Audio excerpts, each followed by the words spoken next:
Welcome to Wrestleview Weekly. It is June the 19th, 2019.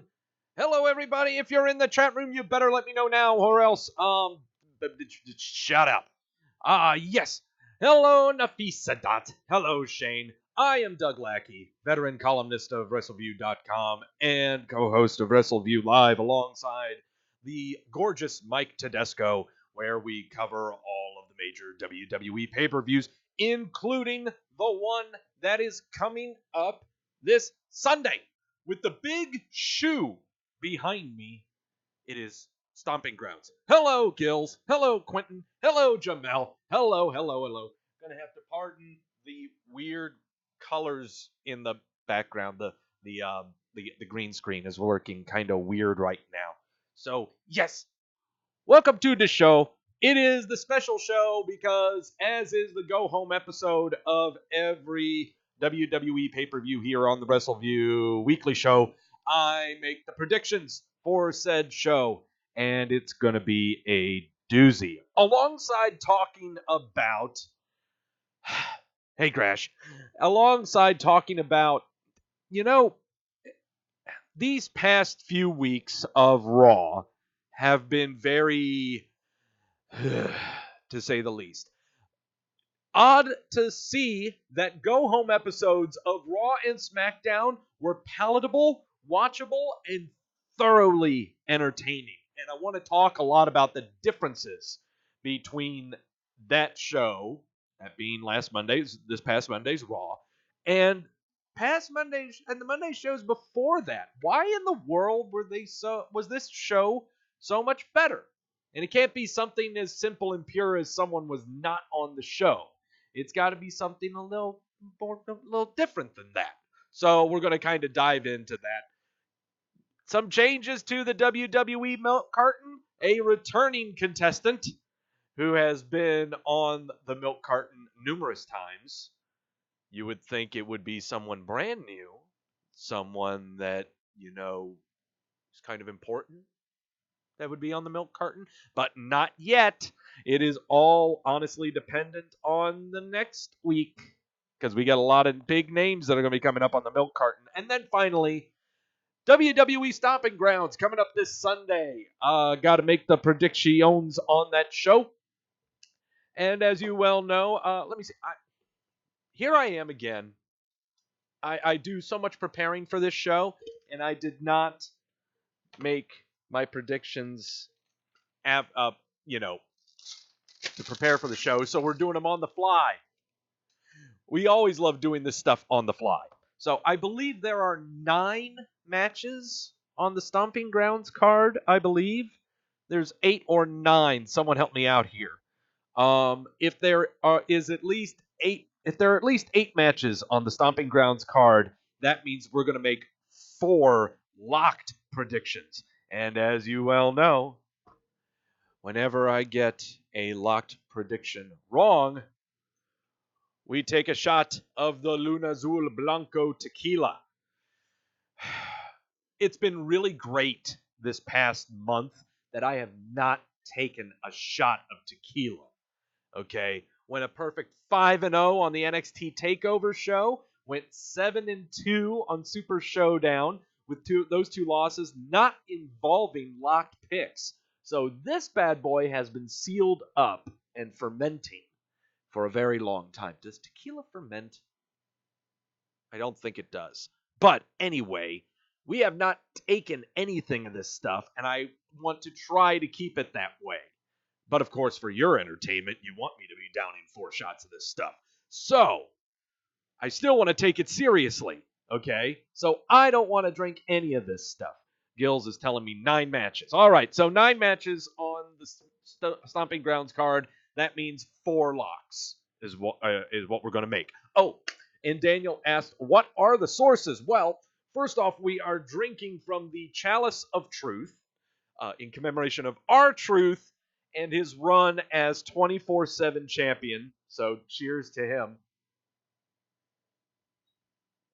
Drake Maverick is now the 24/7 champion, and he's going to be wearing that belt to his wedding. I cannot wait for the videos of how R-Truth is going to get his title back at Drake Maverick's wedding. I cannot wait. You know that's going to be happening. But the sources that are inside said Chalice of Truth, if I can get the price tag off of here so you can see how much of a cheap fuck I am not, we are having from D9 Brewery, which is a fantastic brewery down in Cornelius, North Carolina, about a good 10 miles away from me. We are drinking Brewer's Day Off. It is a nice light goes. It is a cucumber melon goes. Very, very tasty. Very, very light.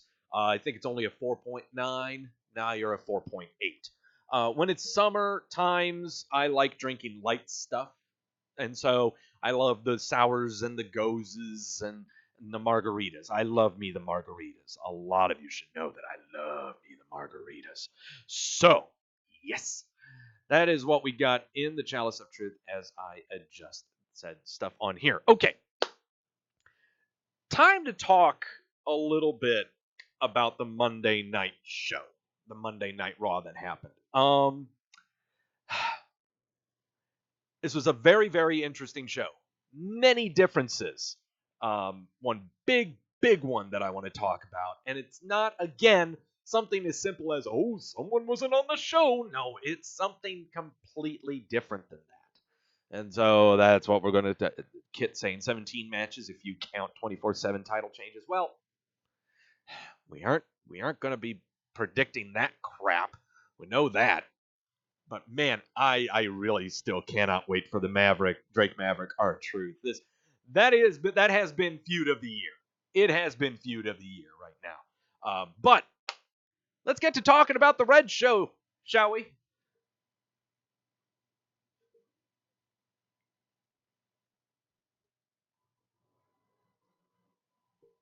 No, but yeah. Oh, look at that Karen Bourbon standing proud with the WWE Universal title held aloft. All right.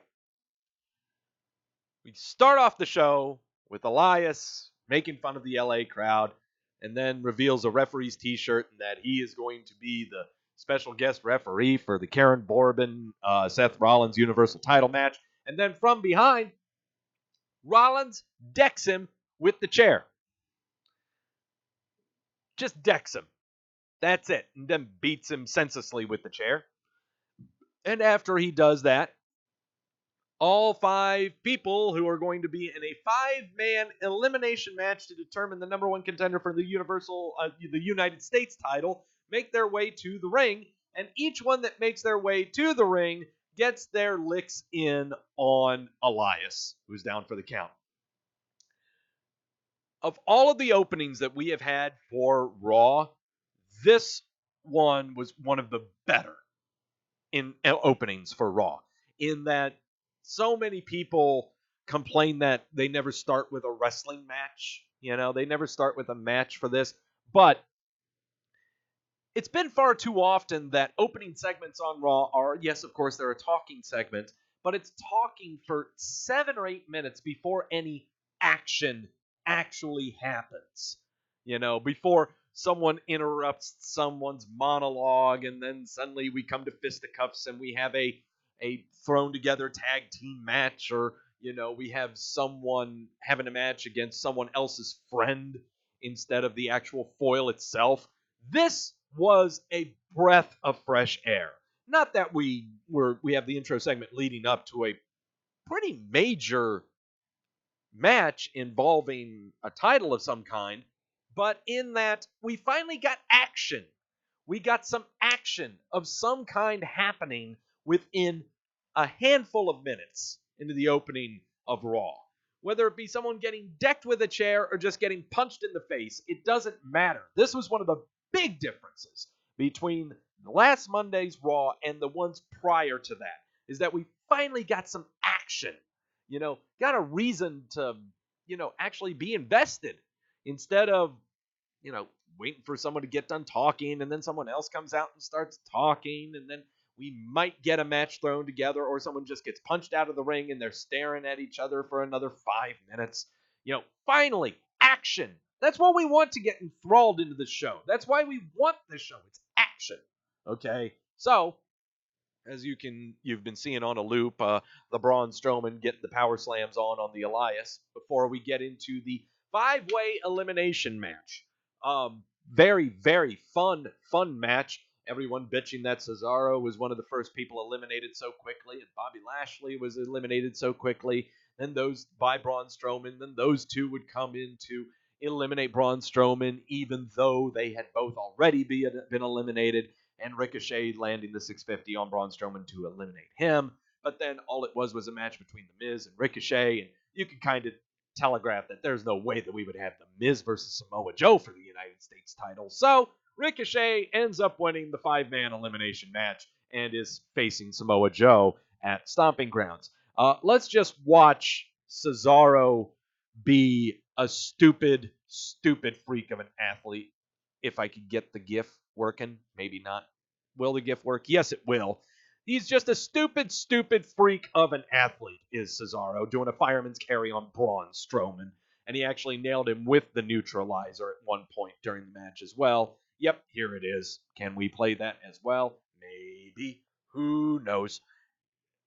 Just stupid strength shown from Mr. Cesaro. And also really good balancing by Strowman on that one, too.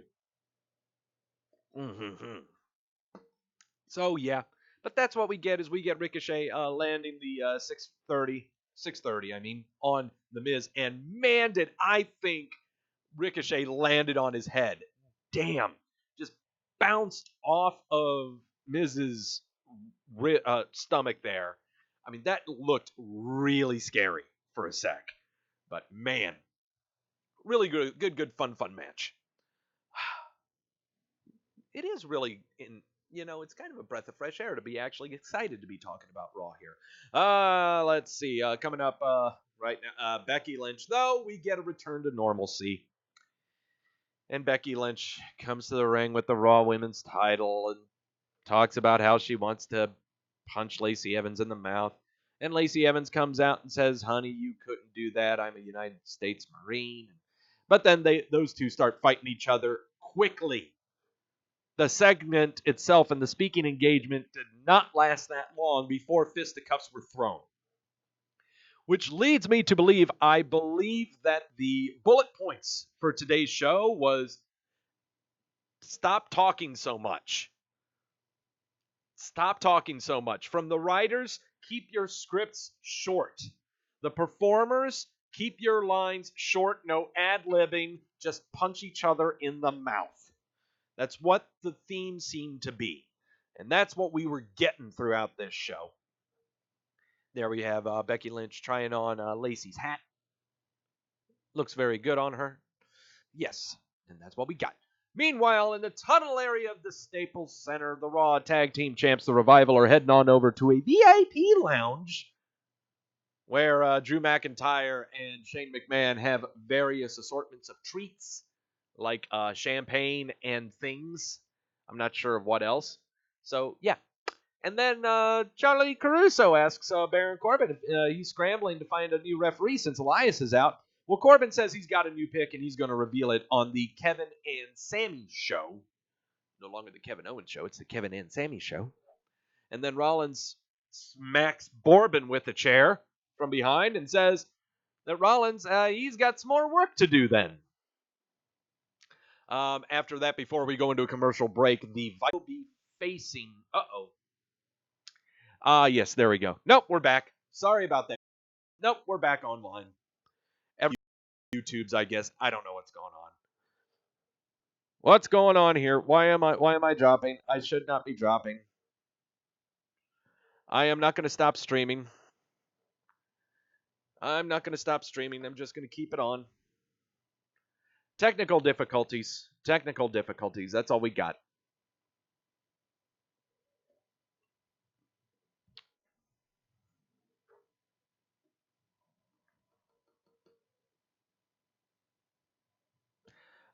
Sorry. No dead air. Got to keep on. I got to wait this hiccup out, guys. Got to wait it out.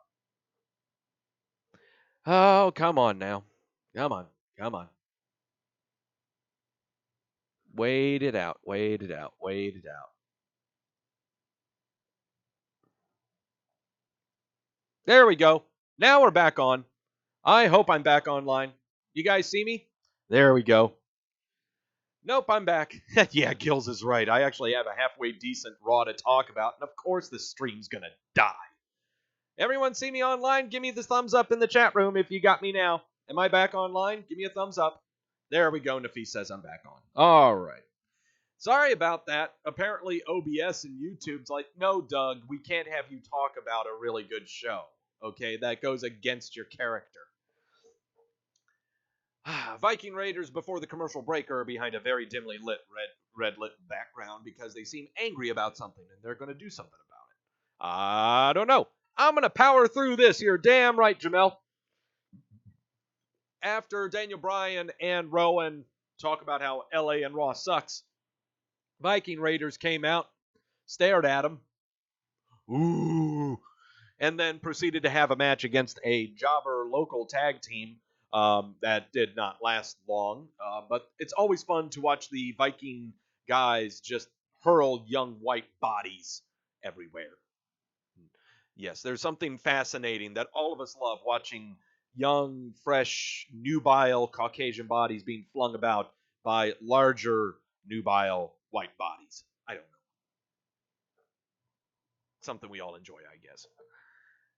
Gil saying the wrestlers really. Yes, the performers really hated LA this week, apparently, because we had about 3 or 4 rants from performers about how LA stunk and how they always made fun of the Lakers. They sure as hell ain't making fun of the Dodgers. I think they're 10.5 games up in the West right now. So, yeah, there's nothing to talk bad about with LA there. Oh, LeBron. Oh, LeBron stinks. He can't get what he wants. Oh, right, whatever. We get a look at fans on the rings at ringside after the Viking Raiders won, and we see R-Truth and Carmella dressed up in really funny disguises. Uh-oh, they've been had. They get chased they get chased around the ring. It goes underneath the ring, and then all of the other performers go under the ring fishing for him, and they end up pulling out Titus O'Neil. But then R-Truth makes his way out and runs away with everyone else running after him through the crowd.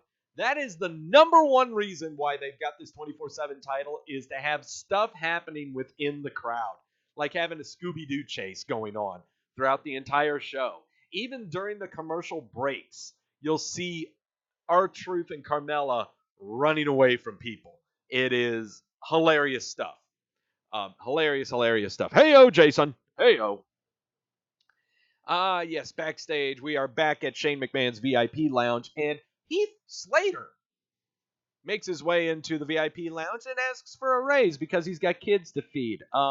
Shane politely asks him to leave the room. McIntyre follows behind him. You know, Slater is on the phone with his wife outside of the VIP room. McIntyre says he has to do something for Slater. He takes out some money. McIntyre says he knows Slater's family. He takes money out and he drops it on the floor. Slater goes to pick it up and he starts beating the crap out of him. Boo! What a meanie. Jamel, yeah, that's right. All they really do need is that Scooby-Doo chase music when R-Truth runs away. Someone make that. Someone make that who is so technologically savvy. You know, suspenseful music, and oh god, I can't really describe it. I really like my beer right now. The sources are fantastic. Kevin Owens, welcome everyone to the show. They bring out Karen Bourbon. They talk bad about Seth Rollins and blah blah blah blah blah blah. But Sami Zayn says all they want to know is who's the guest referee. And Bourbon says that he's got a lot of fantastic options. People lined up out the door to be the guest ref. Corbin says he picked someone who was born to count to 3, and that is EC3. Immediately, the Twitters went bonkers. Oh my God, it's EC3. He's finally got something to do. Oh my God, and out comes Seth Rollins to blast him with the chair after he says that he can go ahead and count to 3.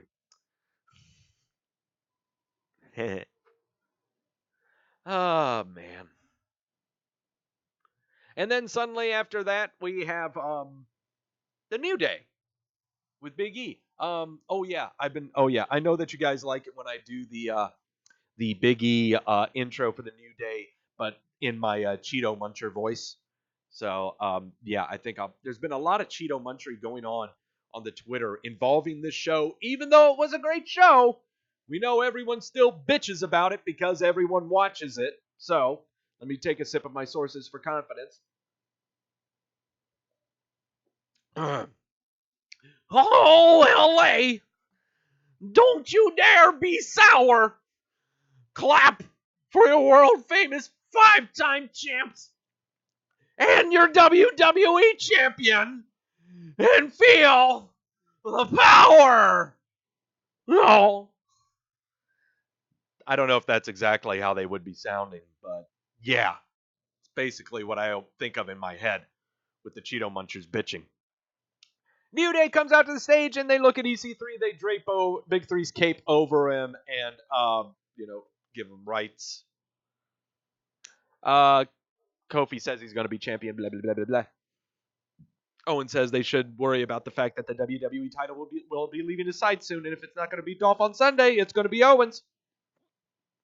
Kingston says Owens failed to beat him in Money in the Bank, and as far as Ziggler's concerned, he has him right where he wants him in a steel cage. No more sneak attacks, it'll just be him and Ziggler. After they go to war, the referee will grab his hand and tell the world that he is still the WWE World Heavyweight Champion. Corbin says they don't want to be the special guest referee, but he challenges them to a match to beat them back to SmackDown. Xavier Woods says that it sounds like a challenge to have a 6-man tag, but they got to have a WWE official to sanction the match, so they bring up a semi-conscious EC3, and Big E performs some ventriloquism on him, and they juggle EC3 up and down like he's Bernie, which is absolutely fabulous. Look, if you're really legitimately thinking that EC3 does not like the position that he is in with the WWE right now, you really need some news sources. He is loving this. Considering where he came from, this is fantastic. Okay? Where he's hardly doing anything in the ring that's on television of any consequence, that he's really just comic relief. This is great. This is fantastic for him. He's absolutely loving it. You know? How can you not love this? How could you not? First off, you should be thankful that EC3 is even on television in the first place. Okay? It's just fun stuff, you know? Sooner or later, he's going to be 24/7 champion. More to the point, he could have just a weird off feud against somebody somewhere along the lines. I mean, hell, he could feud against Xavier or Big E because of this stupid stuff right here. Who knows? You know? But don't put the WWE down on how they're treating EC3. He's loving life right now, and you should love it that he's loving life. Oh, boy. We go backstage now. Here, the weird thing right now about everything I've gone over with in the show right now, we aren't even halfway through the show. But throughout this show, it did not feel like 3 hours. It was an engaging show. Even though I watched the show DVR'd, I looked at the time that elapsed. I was like, oh my God, I have not fast-forwarded through anything of this show. I did not fast-forward through any segments or any matches or anything that I thought was intentionally going to be bland. I watched this entire show for the first time in a very long time. I'll admit that. There's some Raws that I DVR that I really have to fast forward through some segments. Seriously. Anytime that I saw Becky Lynch or Lacey Evans come out, oh, fast forward. Shane McMahon has got a microphone, oh boy, fast forward. Wait, how long did it take? Oh, that's tough. But this whole show was very well paced, very well done, and it was all because we had action. We didn't have as much talk. We had action. For crying out loud, we had a Kevin Owens show where you would think it would just be all talk, and then someone gets hit from a chair outside of where the show stage is happening, where Owens and Zayn and Bourbon are. So, moving along quite briskly, with everyone on their mind is, who is Seth Rollins going to blast with a chair this time around?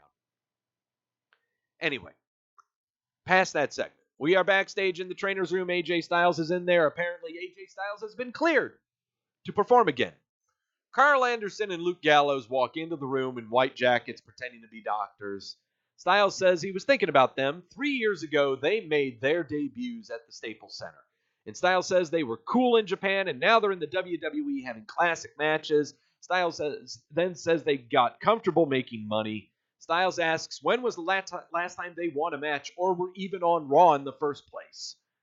When's the last time they were on the WWE? They need to get serious. Styles misses the old Gallows and Anderson. Anderson says that they have a match against the Usos, and they'll show how serious they are when they beat them. Great, simple writing. Simple. Okay? How do we introduce that AJ Styles is cleared and we're going to have him back in the ring? Okay? How also can we fit Gallows and Anderson? We're going to try to bring these three back together some way, shape, or form. How are we going to do this? Well, bring up the elephant in the room, you know? Bring up the elephant in the room. Now, Gallows and Anderson have not been on TV. They haven't done jack, okay? So have that be the crux for the discussion between the three. Where Styles is just completely disappointed in them. Brilliant writing. Brilliant execution by everyone involved. The segment did not last too long. It didn't flounder along. It made complete sense. It was completely cohesive. Great performance in that segment. Check that out. It's a short one. By the way, this 6-man tag match that we're having with the New Day versus Owen Zayn and Karen Bourbon is a 2 out of 3 falls match. Another key difference between these shows that we had this week of Raw and SmackDown and other episodes in the past few weeks, on any other bland episode of Monday Night Raw or SmackDown Live for that matter, this 6-man tag would have been just a regular 6-man tag. It would have been a regular 6-man tag. We know the match is going to bleed into a commercial break, you know, but they made it a 2 out of 3 falls match to justify why we've got commercial breaks going into this match. It's not to, make the match bigger than what it is. It's just to give justification for why the match is going so long. For far too long, we have had 6-man tag matches that have been assembled just like this, the Teddy Long special, and they just happen. They just have a tag match for the sake of having a tag match, But they add a little caveat to it to make it seem just a little more important, but we actually know the cynical reason is this is why it's going to be going on a little further. That's all. Match went for a commercial break, and the New Day won in a sweep 2-0. Mainly because Karen Bourbon accidentally wailed a clothesline onto Sami Zayn, and Kevin Owens took umbrage, super kicked him in the face, and then Zayn and Owens walked away, leaving Kingston to hit the TIP for the win. So, yeah, that's how you do it.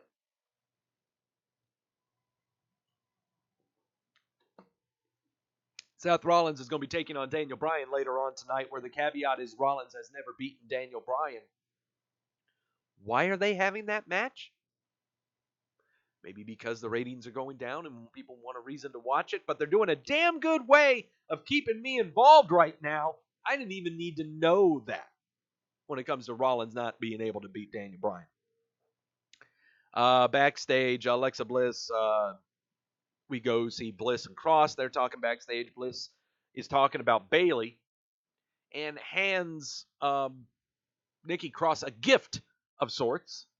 And what it is basically an invitation for Nikki Cross to join Alexa Bliss in a tag team title match against the Iconics tonight.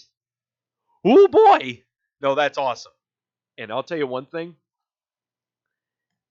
Of all the programs that are right now happening on both Raw and SmackDown, quite possibly the most brilliantly written and brilliantly booked and brilliantly performed program of all of them is involving Alexa Bliss, Nikki Cross, and Bayley.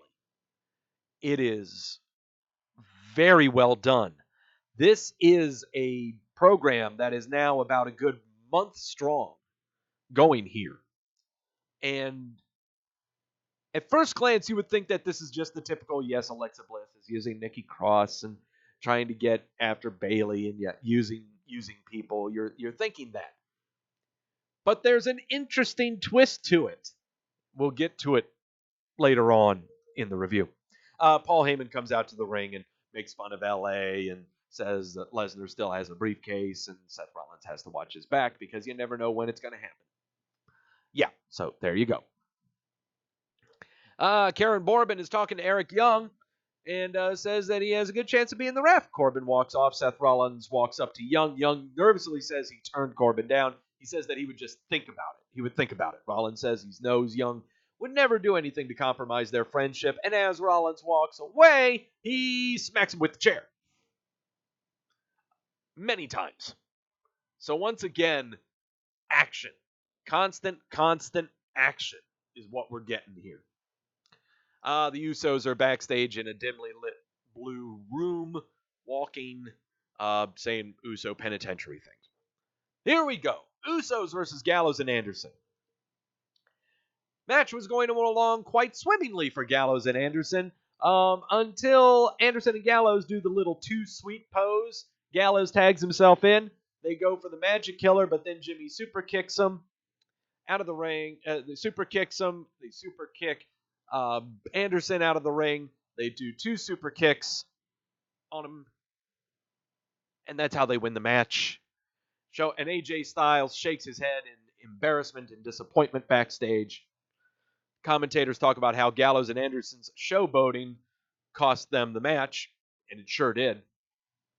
There was actually a video on YouTube that would be a WWE exclusive, furthering on the storyline of AJ Styles' disappointment in Gallows and Anderson, which again, simple storytelling, simple writing, simple execution, simple everything.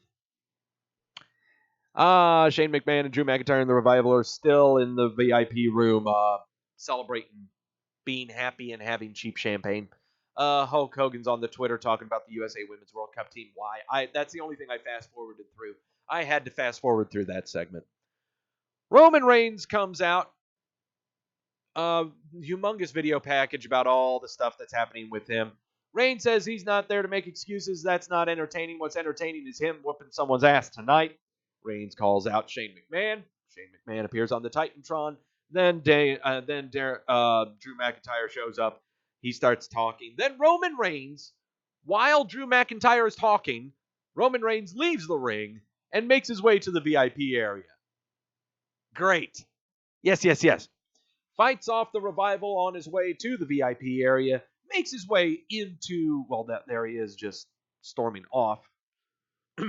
Well, actually, this is him chasing Shane McMahon out of the VIP room and into the ring area. This was after he would put Drew McIntyre through their service table full of champagne. Where is he? Oh, crap! Perfectly done. Shane McMahon running from one direction. Doesn't see Roman. God, great. Just great stuff. Great stuff. Oh, man. And what I love is, too, the crowd not even knowing that Reigns was coming from that opposite direction. Look at the crowd just completely, yeah. Great stuff. Great stuff. Then Reigns just standing over Shane McMahon as he beat him down. Fun stuff. Yes, Alexa Bliss and Cross are going to take on the Iconics for the women's tag team titles. Before that's happening, SmackDown Women's Champ Bayley is backstage with Natalya and Naomi. Caruso comes up, says she saw a tweet that Bayley refused to take a picture with a fan because they were wearing a Nikki Cross shirt. Bayley says it's Alexa Bliss just lying and making up fake tweets, fake news. stuff. So out come the Iconics. They make fun of LA as well. Out comes Nikki Cross and Alexa Bliss. I love this team of Alexa Bliss and Nikki Cross, to where like Alexa's just, being Alexa, and Nikki is just so giddy. She's like, oh, yes, yes, yes, let's do this, let's do this.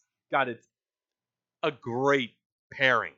Just a fabulous pairing. Whether you want to think that Nikki Cross is being taken advantage of or not, it's just a great, great pairing. Bayley comes out to ringside. Says that she's going to be at ringside watching the match. At one point, as the match was progressing, so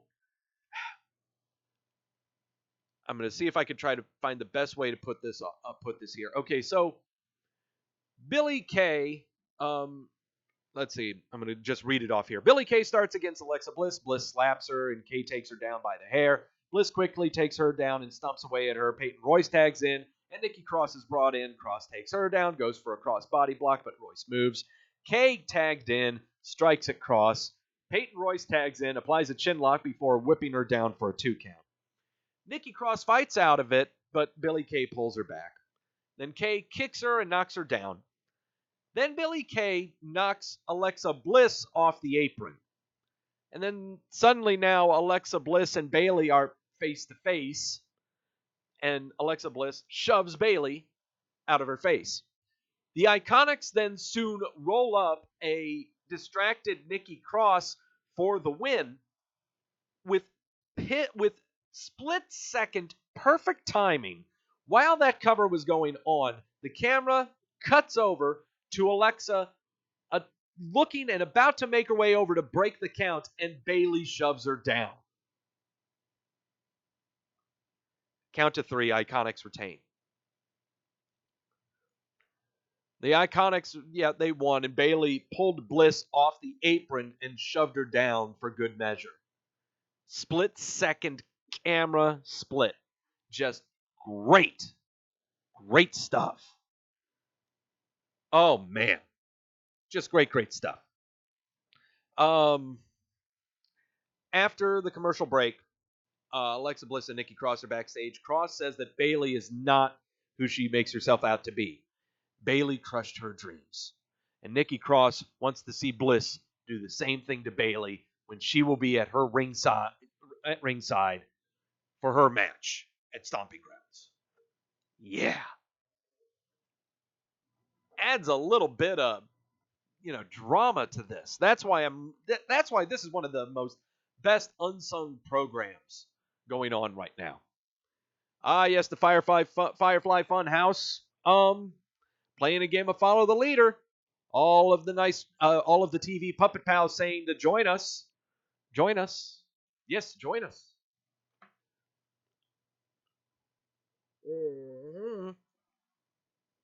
Yes. And then we get a showing of The Fiend. Yes. Sooner or later, he's going to be showing up in the ring. I got a feeling it's either going to be at the pay-per-view or at the post-Stomping Grounds episode of Raw. Who will it be against? Oh, I don't know. I don't think it really matters. Just as long as he shows up.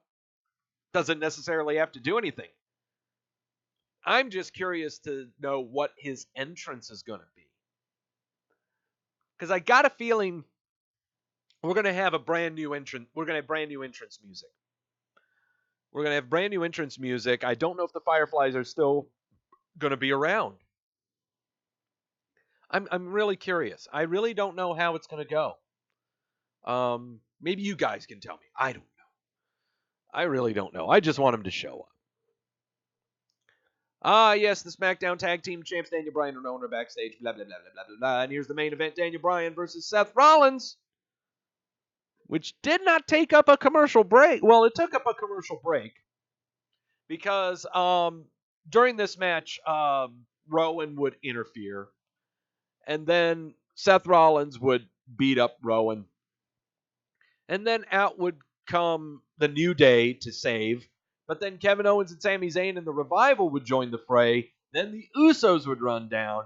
And so you got this big old schmaz happening, the Usos and the New Day clear the ring, which leave us again where we started with Daniel Bryan and Seth Rollins. Going, wee!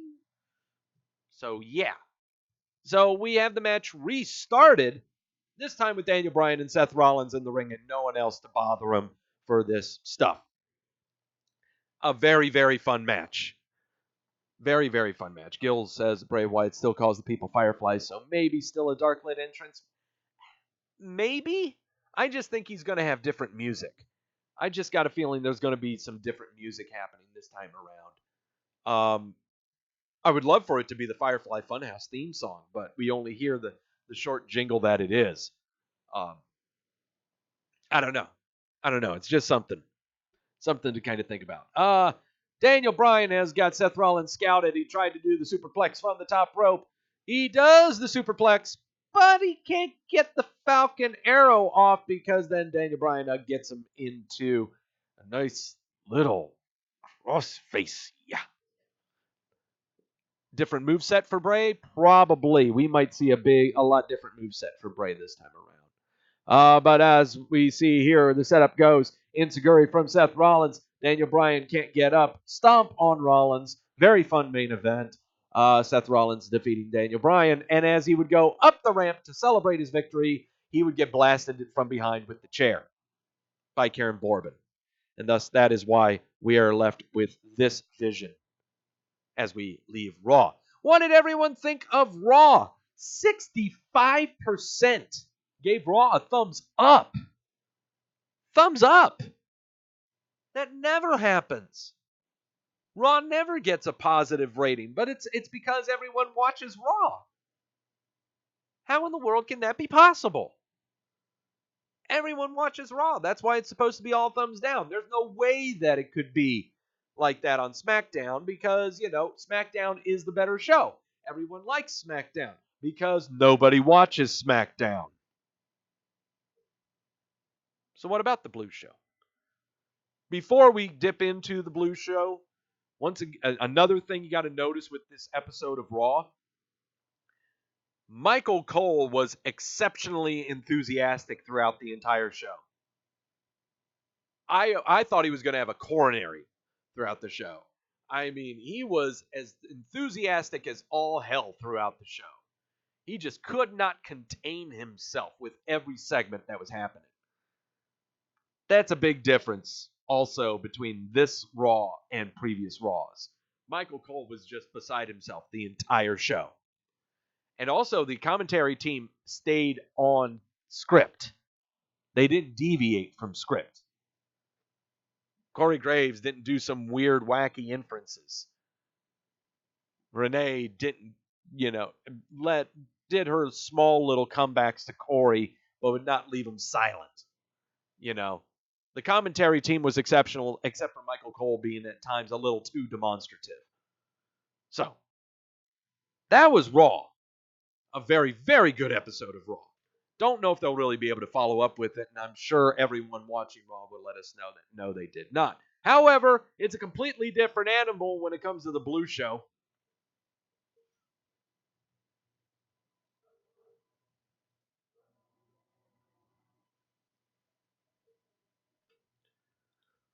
The Blue Show. A very, very fun Blue Show. We are in Ontario, California. It threw me off. I thought it was Ontario, Canada last week, but yeah, who am I? There we go. Had to crack open some news sources. And once again, Big E tapping in. I don't want to do it again. I'm sorry, I don't want to do the intro again. I really don't. Nyeh. Yes, the New Day come out and they start talking crap about Dolph Ziggler. Big E says that he came up with, the New Day says they like to keep the show fresh for the people. Big E says that he came up with a pitch for the final hour of SmackDown Live called the Freaky Hour. It involves a slip and slide, and then Dolph Ziggler's music hits. Now, SmackDown in this opening segment showed you the differences between it and Raw this week. No action, the usual talking back and forth, video segments to confirm points conveyed. Dolph Ziggler going way too long on the mic with this opening segment. Yeah, I just was comparing this to what the segments were on Raw. I was not a fan of this segment. But as you know, one of the matches we're going to be having after this is Dolph Ziggler versus Xavier Woods. Yeah, because Xavier Woods and Ziggler came into fisticuffs during the match at Super Showdown. So yeah, good opening promo, but it just doesn't. I don't know. They're just too long. They're just too long for me. Dolph is trying way too hard, is what he's doing. Xavier Woods with the New Day in tow versus Dolph Ziggler. Kevin Owens and Sami Zayn would come down to ringside to beat the crap out of Big E and Kofi Kingston. Yeah, and everyone got tossed from ringside. And Xavier Woods would help out with that and go wee onto Kevin Owens and Sami Zayn. I mean, Big O and Sami Zayn. Back to break. Kevin Woods. Xavier Woods ducked a clothesline and forearm him down. Woods got him in the outside of the ring, connects with the baseball slide through the middle rope. Woods gets him in the ring, press slams him into a gutbuster for a near fall. They're on the apron. Ziggler pushes him into the ring post, and then a super kick. Then he brings him back into the ring and gives him a zigzag, then ties him into the ropes, super kicks him while he's tied to the ropes, and he gets the win. Yes. So here comes said Ziggy Zaggy. Yeah. So it was a nice little fun match. Nothing to really get in a pinch about at all, really. Outside of a dressing room that seems to be Karen Bourbon's, because Karen Bourbon has got his logo up on the door, we have Shelton Benjamin and the B team standing outside. Benjamin says they're not stupid and no Corbin just wants to use them. You know, being the ref and everything. Matt Hardy then walked out of the office and said it was Senor Benjamin's turn. Benjamin saying, that's Mr. Benjamin to you. A Shelton Benjamin sighting. A Matt Hardy sighting. That does not involve the 24/7 title. Whoa. Hope Kofi evolves into Xavier running defense for him for a while. Maybe. It's going to be very interesting what goes on with this Kofi title run. You know, I think we are all. Can we all be in agreement that we are pleasantly surprised with how Kofi is as WWE champ? Because quite honestly, we did not see this coming. We did not think it would last this long. But as I pour my sources, and I'm trying to talk so you don't hear it gushing out and pouring out. However, it's been really fun having this Kofi run with the title. What you got to keep in mind though is that the New Day are the main characters of SmackDown. They are going to continue to be the main characters of SmackDown. There's not going to be stop thinking about a heel turn or anything like that. Nothing is ever going to happen like that. No, that's not going to happen. So it's going to carry on into the TV deal in October when SmackDown goes to Fox. And prepare yourself, that is when Kofi will lose the title so that you can stay interested in watching SmackDown. Daniel saying that Shelton Benjamin's a waste of talent. No, he's old. Jason, I still reckon Cesaro should be champ already. Well, that's what the internet said. Internet's is saying that everyone should be a champion of some kind.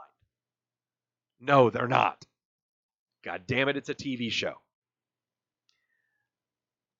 Time for after the commercial break. It's time for a moment of bliss with the special guest Bailey. Now, take a sip of the sources. Whenever those three words are uttered, moment of bliss, we are all reminded of some cringeworthy segments. Okay? Cringeworthy segments involving the women's tag team championship belts as they were being determined. Anything involving Nia Jax or Tamina. Anything involving Moment of Bliss. We were all just feeling awkward and knowing it was going to be cringeworthy. Not this one. Not this 1. This was one of the best segments that's happened on television in probably the past 2 or 3 months. And I bring it up again, involving one of the most unsung programs that's going on in WWE programming, that being Bliss, Nikki Cross, and Bayley. The lines that were thrown in this were not written by creative writers. This was done by them. This was done by the performers, okay? This was completely done. The creative writers gave them bullet points to go from. You do it. You've got this. So, first off, Alexa Bliss doesn't have her coffee. Out comes Bayley, and she's got her coffee, and she's drinking from it. Bliss mentions that Bayley crushed Cross's dreams of being a champion last night. Bayley tells Cross that Bliss is just using her.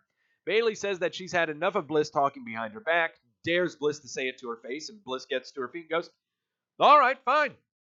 You want to know the real Bayley? When I started in NXT, I saw through Bayley. Every woman told Bliss that she didn't belong, including Bayley. The only person who was nice to her was Charlotte. Now Bayley comes out with her Bayley buddies dressed from Forever 21, pretending that she's just a fan. Bayley is a liar. That's what Bliss says. Bayley says, no, Bliss, you're making this up. You're doing to Cross what she's done to Mickie James and Nia Jax. Bliss isn't a goddess. She's an entitled little princess who doesn't deserve a damn thing. Bliss says she's just better than Bayley and always has been. Bliss says that she doesn't need anyone but herself and is the champion now. Well, Bliss says that Bayley is a placeholder because she peaked in NXT, and the one person Bayley found undeserving is the one living the career that she wanted. Ooh. And then they go to fisticuffs, start beating each other up. Cross pulls Bayley off of Bliss and yells at her. Bliss then attacks Bayley from behind, and Bliss and Cross walk off. This was a fantastic segment. Okay. Far too often we see men do this when it's an episode of Miz TV or the KO show or anything like that. Hey, Andrew. Whenever it's an episode of Miz TV or the KO show, they all end this way as well. But there was just something about this one that was better than so many of those other ones. And is it because it was a little more personable and that we were given references to what they were like in NXT? Oh yeah, that played a big part in it. Because if you are really invested into the show and you know where Alexa Bliss and Bayley came from as well as Nikki Cross, then you'll really understand how the oomph that these punches and all these tackles and hair pulling and everything had with this segment and the insults thrown at each other. And in the middle of all of this is Nikki Cross, who doesn't give a damn if she's being used or not. She doesn't care at all. Her character only cares that Bayley kept her from becoming a champion. Though she doesn't know that it was because it was Bayley and Bliss's heat with each other that kept her from becoming a champion. And so, inevitably, you're going to see maybe a triple threat happen at some point with these three, where Nikki Cross flips on both of them, you know? Jason, but why couldn't we have this a year back? Because it takes time to develop. Because it takes time to develop these things. Oh, and also there was a certain thing called Ronda Rousey. That's why. This is a fantastic program. Oh, yeah, and Sasha. Yeah, Sasha's got a lot to do with it, too. So, fantastic program going on between everyone involved. This is great, great stuff. I think it's going to make for a great match at Stomping Grounds. What development has Bayley had? Well, none, because, quite frankly, when she came up onto the main roster, she was a little botcherific. So you can't really give her anything until you get some of the green off of her. You know? And more to it, the mic skills were not developed yet either. So the Bayley character and the Bayley performer has been a long work in progress. Okay? Alexa Bliss had it down pat when she came up. Bayley, not so much. So, It's been a work. It's been a work in progress to do, but it's showing.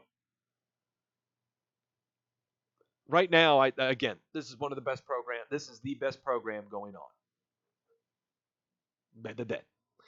Zelina Vega is fixing her hair backstage. Apollo Crews comes up. Crews says that Andrade isn't too far away. If she's there, Vega says that he's trying to flirt with her. Crews tells her to tell Andrade that he's looking for him. Andrade then attacks Crews from behind, sends him into some crates. Andrade and Vega walk off, and in the background is Chad Gable taking notes. Again, creepy looking guy.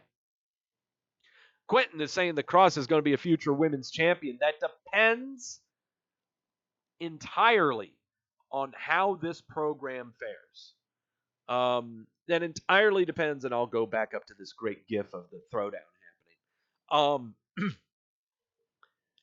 I can absolutely see Nikki Cross becoming a women's champion, but it is purely dependent on what happens with her from this program. Not how she's written, but how she performs herself. For one, I see her as a babyface. Okay, I'm transitioning back to this. I see Nikki Cross as a babyface, but as a babyface that she just doesn't care who else is a babyface or a heel. It will be to a point to where there's going to be a fatal four-way of some kind happening. Okay? Probably involving Charlotte.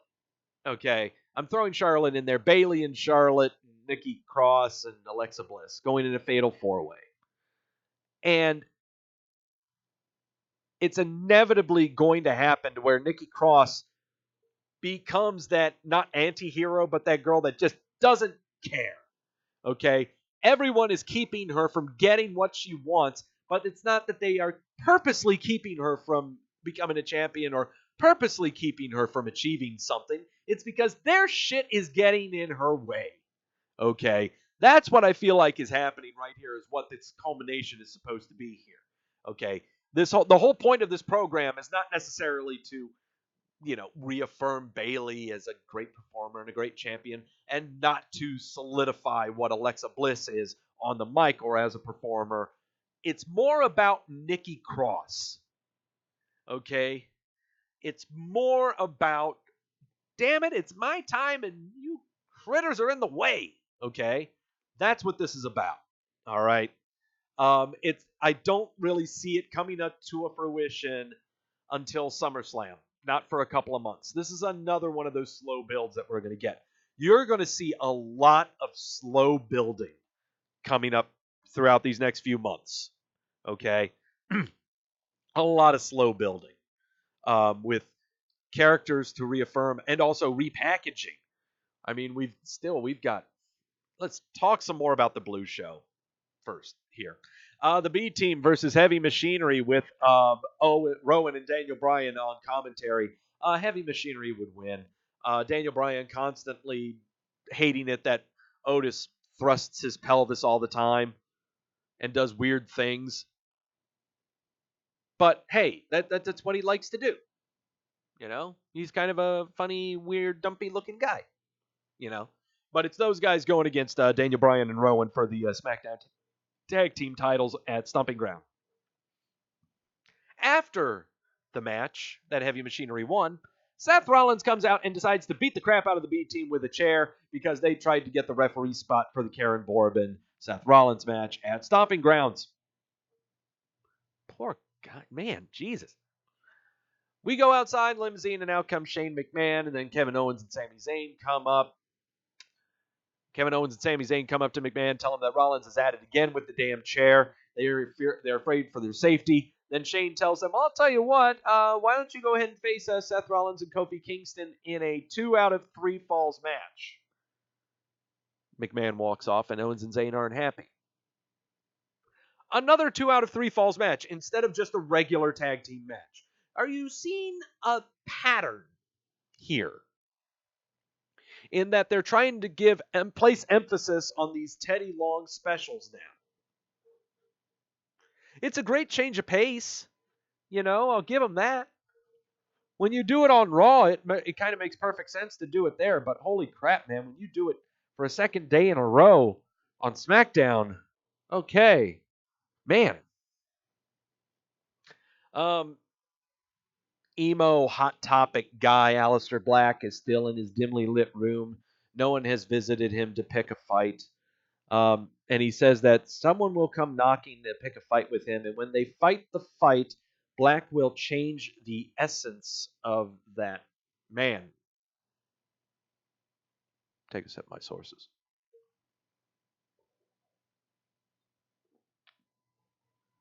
I'm really tired of Aleister Black saying words. I am really, really tired of it. All right, it's taking way too long. It's not as engrossing as the Firefly Funhouse. We've gotten to the point where no one really knows what he is.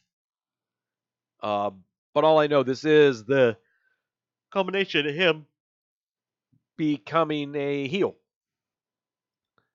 I am guessing, yes, Quentin, you say, so I guess that Black is a heel. Yes, that is my interpretation. Aleister Black is a heel now. But this is the only way that they can really do it because they don't really have a legitimate babyface for him to turn on yet. Yet.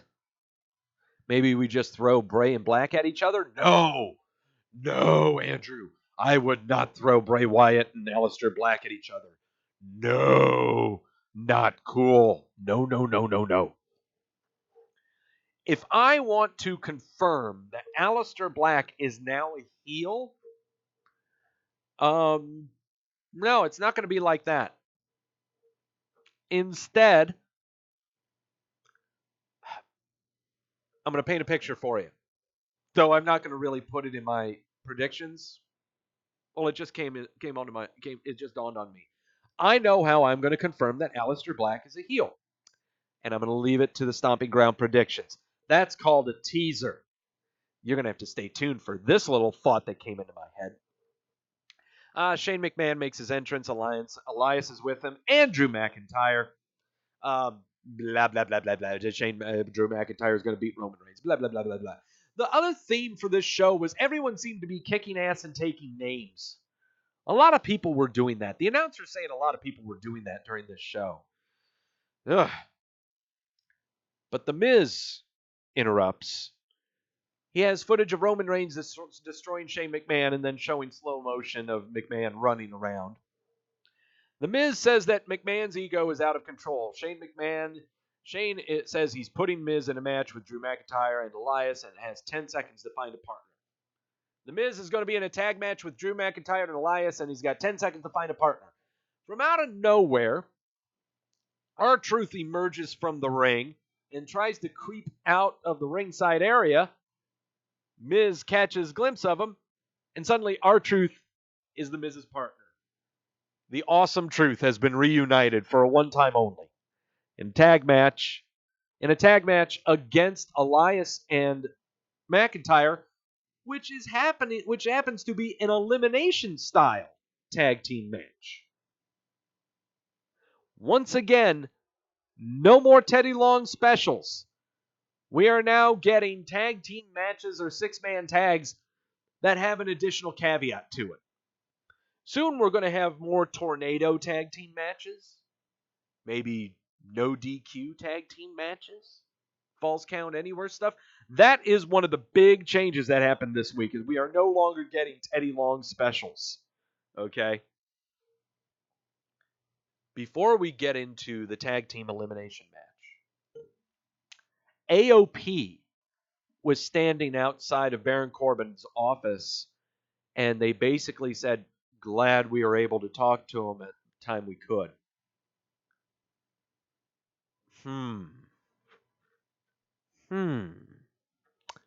The Iconics walk up, they look at them, and then they see the Kabuki Warriors, Kairi Sane and Asuka, with Paige in the hallway. They are off the milk carton. Paige says that they are going to have a women's tag team champion. They're going to have a women's tag team match in Tokyo, which will determine if they will get a title shot, I believe. I don't think it's going to be a tag team title match in Tokyo, though. But that's going to be next week. Oh boy. Probably going to air that on the WWE Network or something. Kind of glad they gave us some Tokoyo. And Tokoyo is where it's going to be. Yes. Elimination style tag team match. Elias and Drew McIntyre versus The Miz and R-Truth. R-Truth was eliminated from the match first. And then immediately after he was eliminated, we have the Scooby-Doo chase going along around ringside. Shelton Benjamin would grab the WWE, the 24/7 title. He would grab the 24/7 title. Ref takes it away from him and say, dude, you got to pin the guy to get the belt. R-Truth grabs the belt from the ref and then runs away. God damn it, this is great. I freaking love the 24/7 title. It's just great stuff. Where all this involves is just a lot of the cruiserweights and all of the other people that have nothing to do. It's great. It's great stuff. By the way, yes, Miz would get eliminated last. It would be Elias and Drew McIntyre getting the win. When after this little pin, bam, little headbutt to the noggin, and that's how Elias would get the pinfall on the Miz. So yeah, there you go. Ember Moon is walking backstage and sees Carmella. Carmella's looking for R-Truth. Moon says sees Mandy Rose and Sonya Deville, but Carmella says, if you find Rose and Deville, tell them I got some unfinished business. Rose and Deville are eating donuts backstage. Those lucky girls. Moon says that she's tired of them and knocks the donuts out of their hands before brawling with them, and the refs break it up. Yeah. She's just tired of their crap because they broke her video game. That's all it's about. Ah, yes, the Firefly Funhouse was re-aired. R-Truth. Okay, so R-Truth running backstage is looking for Carmella, and there's a referee standing by a car. R-Truth thinks he's doubling as an Uber driver. R-Truth turns and sees someone dressed as Carmella. It's Drake Maverick. R-Truth elbows him back, but Maverick gets the roll up on him, wins the 24/7 title, and drives off with the referee's car. God. Such fun stuff. 24/7 title is so much fun. Drake Maverick's wedding is going to be the best wedding ever. Going to be the best wedding ever. 2 out of 3 falls match, Kofi Kingston and Seth Rollins versus Kevin Owens and Sami Zayn. It would be a clean sweep by the two baby faces of Kofi Kingston and Seth Rollins. No one interfering in this one. You know, Jamel saying, donuts and a game console. I've seen dumber reasons for a wrestling feud. Remember Edge and Booker T fighting over a shampoo commercial? I remember Jericho getting the crap beat out of him by Kane because Jericho spilled coffee on him. Okay. There's nothing wrong with dumb reasons for people to be angry at each other. Okay. Just as long as they make it entertaining. This one I kind of get. You know, where Rose and Deville are just trying to help Ember Moon find better ways to occupy her time rather than reading an actual book and playing a video game. You know, instead, read a magazine with Mandy Rose on the cover or eat donuts. Basically, what they're trying to paint is Ember Moon as an introvert, is what it is. And she will be so identifiable with so many people. I bet R-Truth dresses as the bride, betting Carmella dresses as the bride as the wedding. Oh, God. Nah, I got a feeling R-Truth would dress up as someone in that wedding. Oh, it's going to be fabulous. All right, what did everyone think of the show? I kind of thought the show was halfway decent. I vote thumbs up on the SmackDown show. What does everyone else think of this show? What did everyone else think of this show? 67% gave SmackDown Live a thumbs up, and that is tradition because, as we all know, SmackDown always gets a positive rating because no one watches SmackDown. Take a big swig of the sources. Not a whole lot of news to go over this week. Though news on the injury front, this ain't going to take long, kids, because we got some predictions and a milk carton to go through. So, quick diatribe of the news headlines, and it involves a lot of crap involving a company that's doing all ins and all outs and double or nothings and anything else that happens to be casino related.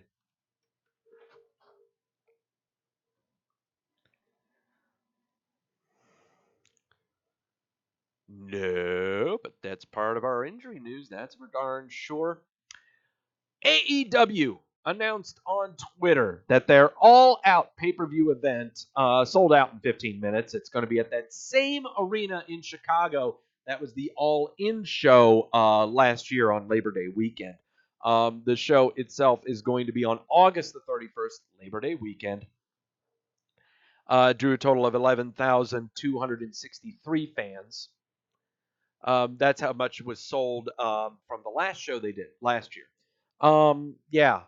And right now, the only matches that have been booked for this are Chris Jericho versus Hangman Page for the first ever AEW title, and Johnny Moxley versus Kenny Omega. By the way, the Fyter Fest event that is streaming live for fans outside of the U.S. So Fight TV announced on Twitter Saturday that the All Elite Wrestling Fyter Fest taking place on June 29th in Daytona Beach is also sold out, but they will be streaming it live on Fight TV for the fans. Cody versus Darby Allin is a match going on in that. Sounds great, I guess. Sure. That sounds good. I'm glad that they're selling it out. That sounds great. Yeah, and Johnny Moxley going against Kenny Omega. That actually sounds like a fun match. Sounds like a fun one. Going to be on the Bleacher Report live in the U.S. Yep, that's what it's going to be. Batista talking about the AEW not being legitimate competition and tripping during his WrestleMania entrance. In his little interview with guy that loves to be sold to, Chris Van Vliet, Batista doesn't see AEW as legitimate competition to the WWE. Says that I don't see it as legitimate competition. I see it as competition, which is great. There should always be competition, but until they actually produce one of their own major stars, until they have a production that is as big as the WWE. I mean, WWE already has the next 3 generations of superstars because they have NXT camps all over the world now. They're so far ahead of the game that I don't see any competition, not even close. That is correct. That is absolutely correct. And one last piece of news to go over for the week, since it was going on all over the Twitters that Mike and Maria Kanellis were incredibly upset with how they were being utilized in the WWE, and that they're visibly upset, and they are planning on walking out of the WWE. They signed new multi-year contracts, according to the Wrestling Observer. Their contracts are now a 5-year deal, confirmed by Dark Overlord Dave Meltzer. Jamel saying, I'm tired of hearing from Van Vliet, or however you spell his name. Dude seems thirsty as hell for people. Yes, Jamel. Van Vliet loves to be sold to, and he will let anyone sell. Okay? He's got some pretty good sponsorships. He has good production quality. I will give him that. You know, he's got great production quality, is what I'll give him. You know? And the only way, and he's just getting his name out there, you know, just as much as he wants other people to get their name out there. And the only way he can get his name out there is if other people sell to him. So, you take his interviews for what you want. He lets them work. Does he know that he's being worked? Probably. It doesn't matter. Just as long as he's getting his name out there and riding that bump and riding their coattails with whoever the hell he's interviewing. It's all very carny when it comes to Van Vliet. That's why I don't really mention him that much, you know?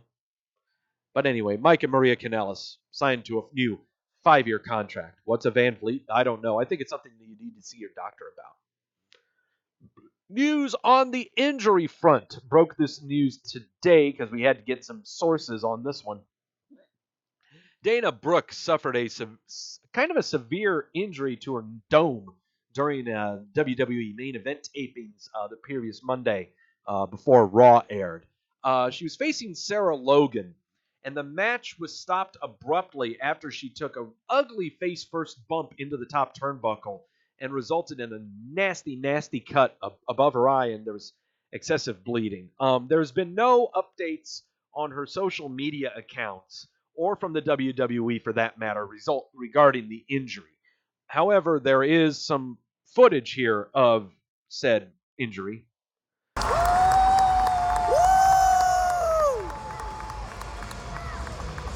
She's okay, but man, is it gruesome. Yeah.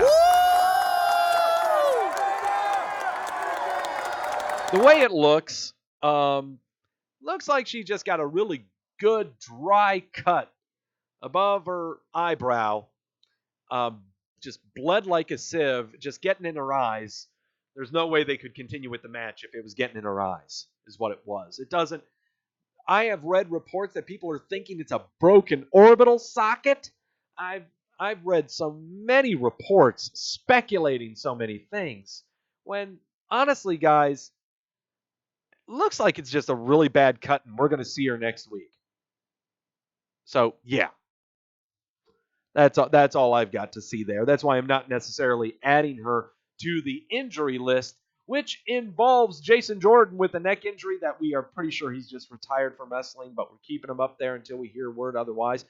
Fandango needs to be taken off this list because he's made an appearance at NXT alongside Tyler Breeze. Breezango has been reunited in NXT. Spoiler alert, sorry.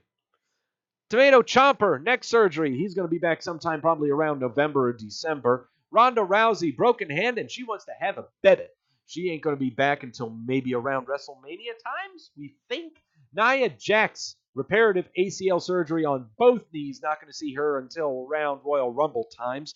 Jeff Hardy, knee surgery. Not going to see him around until Fastlane. Dominic Dijakovic, torn meniscus. Hopefully we'll be seeing him next month on the NXT roster. Ruby Riott, bilateral cleanup surgery on both shoulders. She's not going to be available until the Royal Rumble.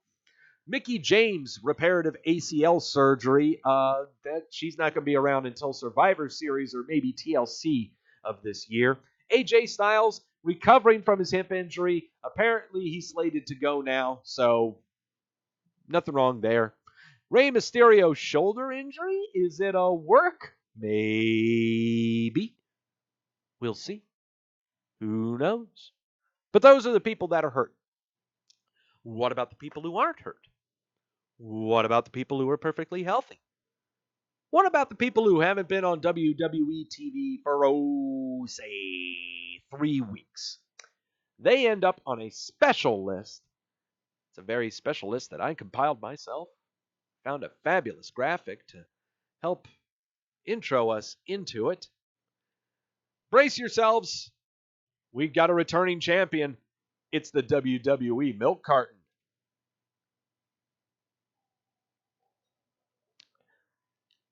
Back. She's glad. We're glad she's back. Oh, look who's back! Fresh off of being at a Memorial Day block party on Monday Night Raw, it's Tamina. May the 27th was the last time we saw her.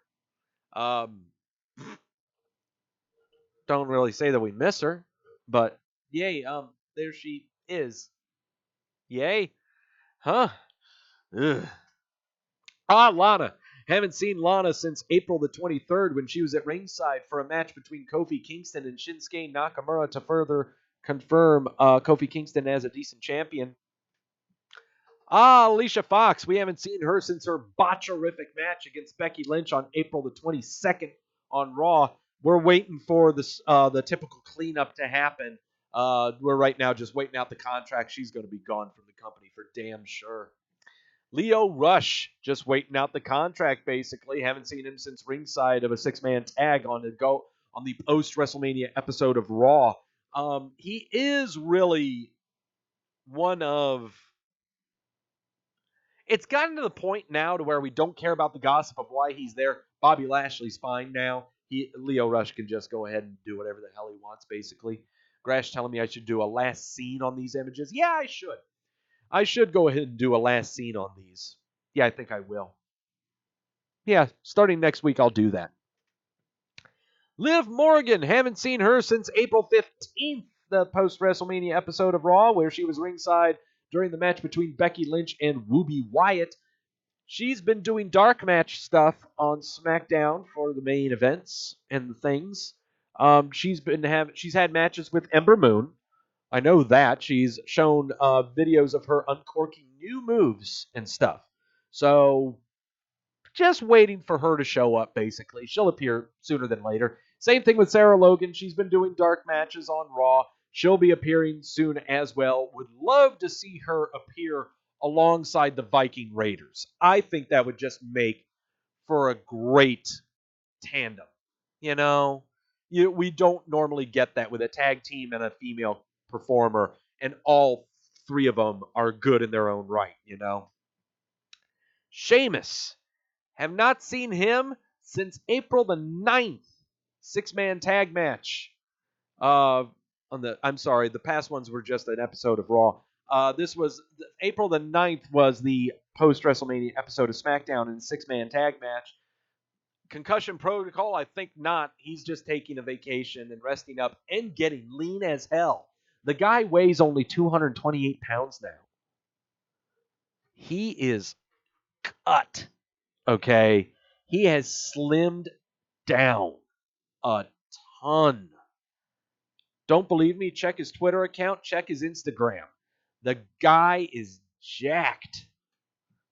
Ascension, haven't seen them since WrestleMania Battle Royale.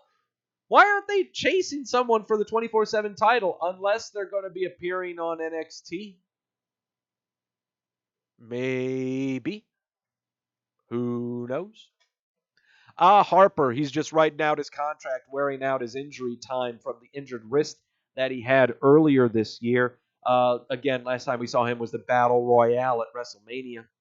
Rhino, same thing, just riding out his contract, looking to retirement soon. Sasha Banks. Haven't seen her since WrestleMania and that fatal four-way tag team title match for the women's tag team titles. She's apparently still with the company. They're still airing cricket phone commercials with her in them on Monday Night Raw. Yeah. Right now they're giving her a long break. She will return. She'll feud against Bayley.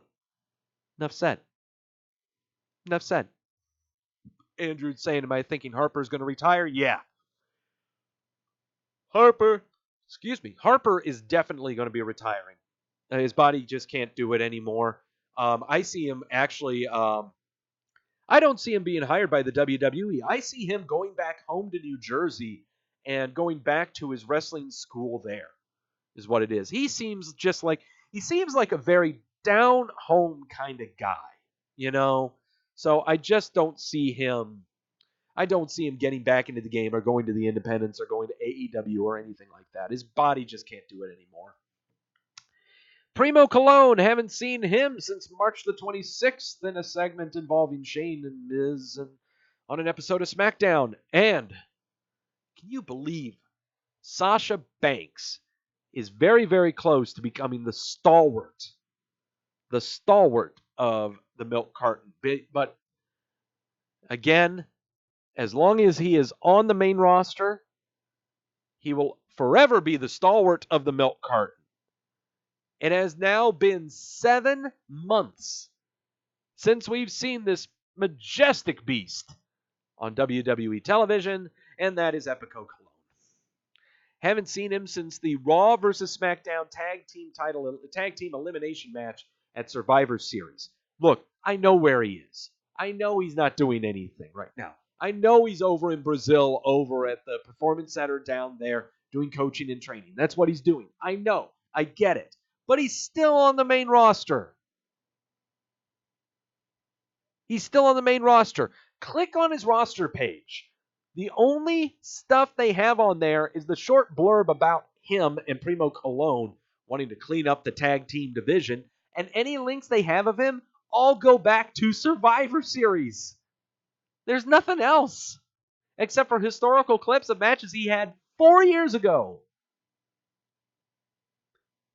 Just take him off the main roster. That's all you got to do. Take him and Primo off so we can get Sasha Banks, the new stalwart of the milk carton. We need to give this to someone who's very deserving, Uh, the milk carton might get Epico over with the fans. Well, it could. It very darn well could. We need people to be showing up at WWE shows with posters of milk cartons with said superstars on them. Or just signs that say, "Where's Epico? Where's Primo? Where's Sasha?" You know? We need to bring those names up just to see what happens.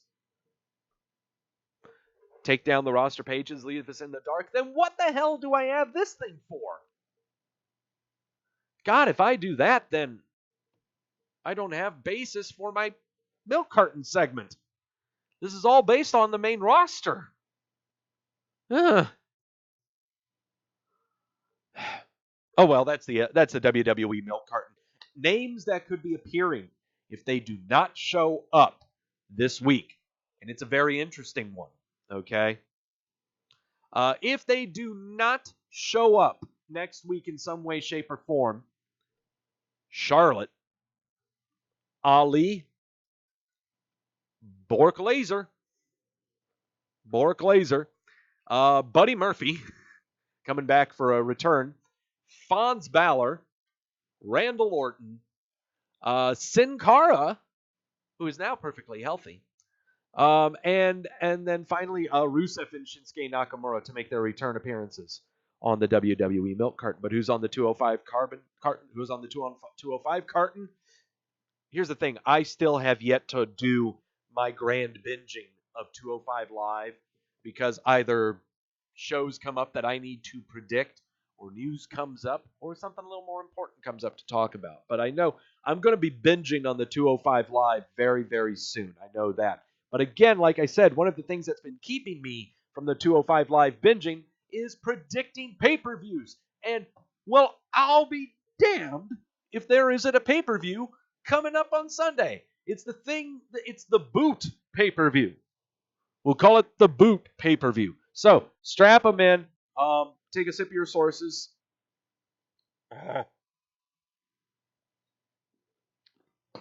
Let's try to make this another tequila-free pay-per-view. It's time to do some predicting.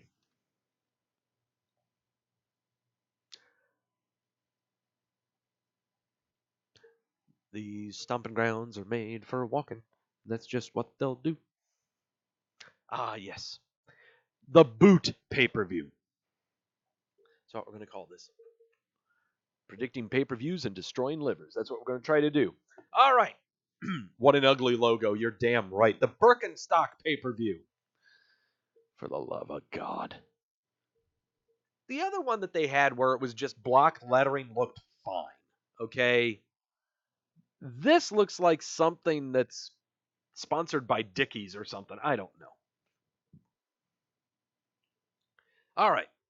So, Stomping Grounds. 9 matches. 9 matches to predict. 4 of them are locked picks. We got a lot of title matches that are in this thing. And, yeah, I did not make my predictions for this beforehand. I did not prepare. So, as always, it's more entertaining when you do it on the fly. SmackDown Tag Team Championships on the line. Daniel Bryan and Rowan defending the SmackDown Tag Team titles against Heavy Machinery. It seems incredibly... It is incredibly simple. Okay? It is incredibly simple. However, bigger questions need to be asked.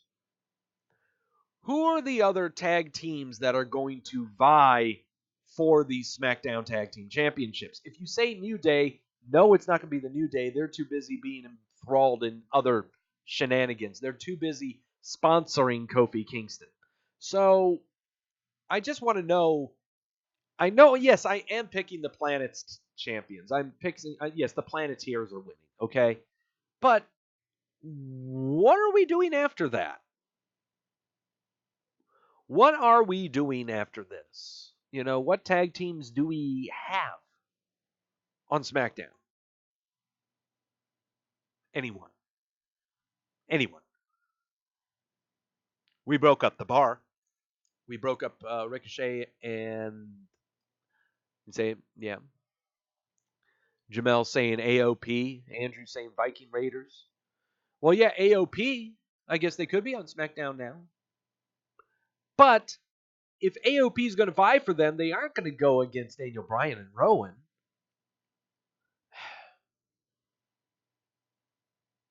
I don't know. I mean, I'm glad AOP is back. I'm so glad they're back, man. We got a lot of big man tag teams. You know that? We got Heavy Machinery, Viking Raiders, and AOP. Man, there's a lot of beef going on. But yeah, no, we're taking the Planet's champions. I could easily lock that right now. I might as well. Yeah, we'll do that. Bryan and Rowan, lock it. I just don't see. Well, I see them winning. Hold on. Daniel Bryan and Rowan are going to stay champions. Daniel Bryan and Rowan. They're going to stay champions, but are they going to keep the titles via DQ? Oh, God, I can't do that right now. I cannot do that right now. Crap. This is why I was worried about these predictions, okay? Because, again, I'm picking who's going to win, okay? Not just who's going to keep a title. It's about who's going to win the match. And if they lose by DQ,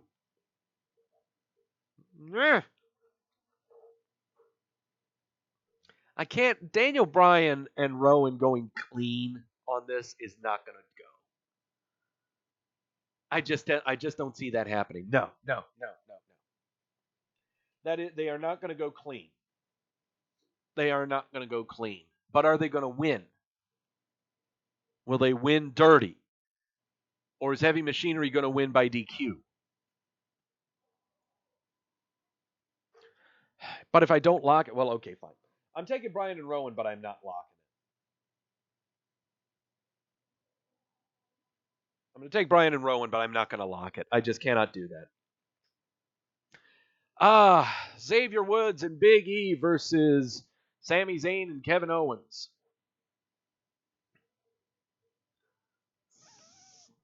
We've had way too many Teddy Long specials on television where the faces are winning. There is no caveat in this match. We had 2 out of 3 falls matches and elimination style matches on regular television, and this is going to be a regular tag team match. Unless they change it on the fly, and they definitely could. Xavier Woods and Big E versus Kevin Owens and Sami Zayn. Who's going to win this one? Whew. I will take Owens and Zayn, and I'm going to lock it. This one I will lock. I can definitely lock this one because this will be an ongoing one. It'll be an ongoing feud. This is going to go on for a very, very long time. We have all the interchangeable parts, you know. I'll take KO and Zayn, and I'm locking it. Yeah. There will be a stipulation. Best 2 out of 3? Nah. Won't be that. And it won't be elimination style either. It's going to be a tornado tag. They'll make it a tornado tag is what they'll do. Samoa Joe defending his United States title against Ricochet. This one's an interesting one. Because, again, you got to think of disqualifications and crap. Okay?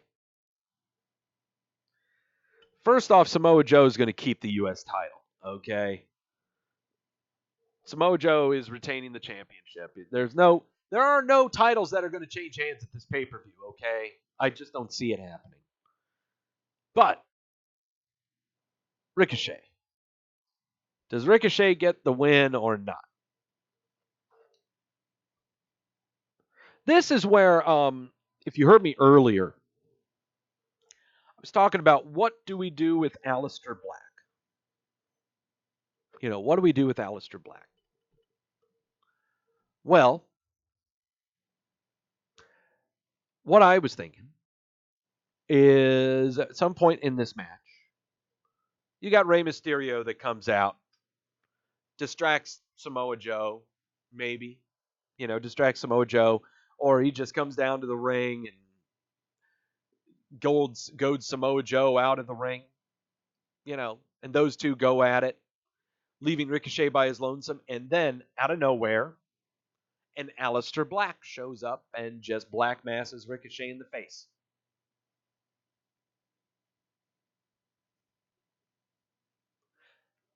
I'm saying that because if we are so concerned about if Aleister Black is a heel, then he's got to turn on a very legit babyface, someone that everyone is on, and that would be Ricochet. So right now,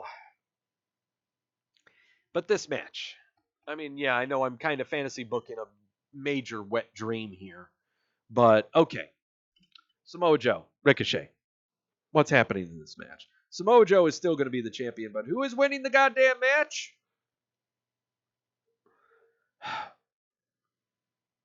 Samoa Joe ain't winning clean. He ain't choking out Ricochet. Well, he could. 6:30 and he lands right into the sleeper hold? Maybe. Or Samoa Joe just, storming off and taking his belt and going home? Maybe. Or someone else coming in and beating up Samoa Joe like a Rey Mysterio, Huh. I'll take Ricochet to win. How about that? I'll take Ricochet for the win. Or we could have a lot of people get involved. We could have a lot of people get involved. Cesaro may get involved in this match. Yeah, I'm taking Ricochet now. Absolutely. I'll take Ricochet in this one. Yeah. It's going to be a DQ is going to happen at some point. Ricochet's going to win. Triple threat for the Cruiserweight title. Triple threat for the Little Critter title.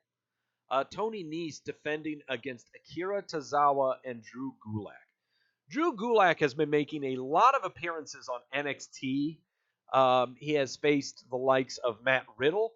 He faced Kushida in Kushida's second match. Akira Tozawa has been a mainstay on 205 Live. This match, again, makes me really, really want to binge on 205 Live to know what the hell's been going on that show, I love Tozawa's smile with that mouthpiece, However, this is one match where I really do think a title change will happen. And it's mainly because of extra appearances elsewhere. I mentioned it before that Drew Gulak has been making extra appearances on NXT. And that's why I'm picking Gulak. Because he will make more appearances on NXT to further, solidify himself as a champion, to advertise the 205 Live show to the people who watch NXT, and you'll see a lot of crossover between NXT and 205 Live. So I'm taking Gulak. I take him to be the new Little Critter champ. Am I locking this? I might as well. Andrew asking if he can defend the belt on NXT. I don't see why not. They're defending the Little Critter title on main WWE programming, even though we haven't seen any of the Little Critters on main WWE programming. I don't see why not. He can absolutely defend the Little Critter title on NXT. Why not? Yeah, I'm going to take. Gulak's the new champion. I'm going to lock it. Yeah, it makes sense to me. It makes sense. It just makes sense to me. But again, this is me basing it off of I don't know what the stories are. I don't know anything about that stuff. I'm really going blind on this one. Though I really have not been wrong on any Little Critter picks. So I don't think I'm going to be wrong on that one either. Roman Reigns versus Drew McIntyre. Yes. Another WrestleMania rematch is what we got here. Let's put on our fantasy booking hats. If Roman Reigns wins, is this the end of the feud? No. No. Drew McIntyre wins. Is this the end of the feud? No. No. So what are we doing here? We just prolonging the inevitable? Probably. That's all we're probably doing. Since Roman won at WrestleMania, Drew's going to get the comeuppance. You can't just have it be Roman winning the same. It doesn't make sense. That doesn't make sense. And this is very, very sloppy booking. Drew never beats Roman, so it's obvious. Well, but you can't have the same outcome and the same everything when you had this match 2 months ago. I want to prolong this story. I've got to have a change somewhere. Nah, take McIntyre. Taking McIntyre. Okay. 4 matches to go. 2 locks to go. Oh boy. Shane gets involved and Drew wins. Yes, Elias could get involved and Drew wins. The Revival can get involved and Drew wins. So many people can get involved and Drew wins. Roman's got the Usos as backup. That's about it. That's pretty much it. Oh boy. SmackDown Women's Championship. Bayley versus defending against Alexa Bliss. Nikki Cross is going to be at ringside for this match.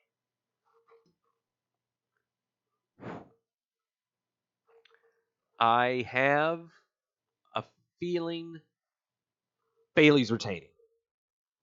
Bayley's retaining. Nikki Cross is going to get involved. But it's going to be something. Nikki Cross is going to get involved, but Nikki Cross and Alexa Bliss are not going to split. Yeah, this doesn't. Bayley is going to retain. We know that. But how do we have Bayley retaining and not break up Bliss and Cross? What I mean by this is, does Cross try to do something and she botches and Bayley ends up winning? Does Bliss end up botching or something and Bayley takes advantage of it and Cross has been knocked out in the process? Cross tries to get involved. Bayley knocks her off. Bliss is unable to do something. That sounds right. They're really trying to. They really want. Trying to paint Bayley as an anti-hero in this does not feel right, though. Is the thing. And making Alexa Bliss being like a stoogerific just doesn't.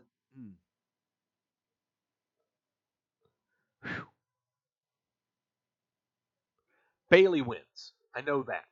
Bayley retains. Bayley is going to win. Or does she?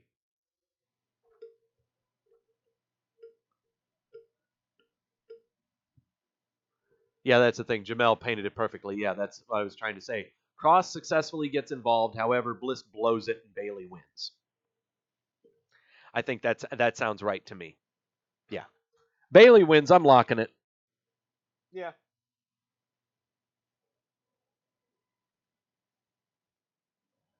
Yeah, Bayley wins. I'm locking it. Makes perfect sense. Iconics could help Bayley to repay her for Monday. No, I don't know about that. Gills, I don't think Iconics are not going to get involved with this. They're too concerned about 2 Japanese chicks right now. Yeah, I'm locking this one. Bayley's going to win. She's going to retain. Much more fun to come from this program. Becky Lynch versus Lacey Evans. Okay. We have got to shoot straight with this right now. Okay? We have got to shoot straight with this. We're tired of this program, right? We're tired of this, right? Okay. We are sick and tired of this program. End this, okay? We are all in agreement, correct? Okay. So, we are going to end this program of Becky Lynch and Lacey Evans. First off, number one, take a sip of the sources, put on your thinking caps. If we are ending Becky Lynch and Lacey Evans,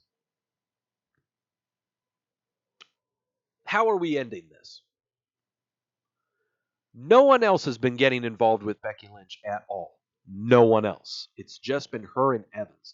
So there is no one to run an interference or anything like this. It is just between these two. Okay? My problem right now is, first off, if Lacey Evans wins, this thing is still going on. So we aren't having that. So we have Lynch winning, right? Yeah. We've got Lynch winning. If we want to end this, Lynch wins and wins clean. Right? Right. Am I confident enough to lock that? Absolutely not. I cannot lock it. And I cannot lock it for the simple reason that disqualification can happen.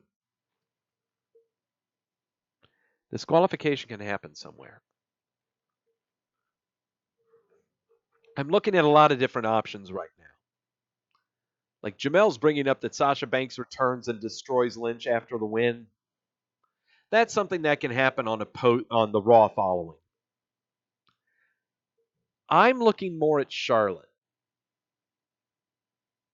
Charlotte could run in, try to interfere, fails and pops Lacey Evans. Becky Lynch gets the win, and then we get a Charlotte Lacey Evans thing going on. I still think that can work. I still think Charlotte Lacey Evans can work. Okay?